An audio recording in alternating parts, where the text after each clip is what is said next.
một tặc ơi túi nhiều chứ trong vườn đắp của bạn ấy nhiều vườn họ không nhiều các vị thế chứ tôi chuông không biết lắm còn tới nó phải phát chắc đâu chắc chưa khoan ra cao nè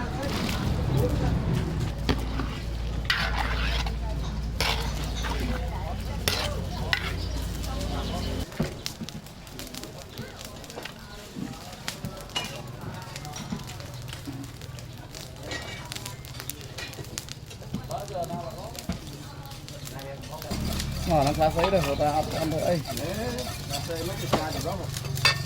Cha được đó không? Người giọt quá nha. Còn một tục lưu kia. một tục lắm rồi. Thôi không thầy. Còn đồ cô. Quay ra mà nắng này. Hai. Khăn là đi ăn nhom. Hai là đang ở nhom. Từ làm đi chưa? Khót giờ tự bắt là lại đi.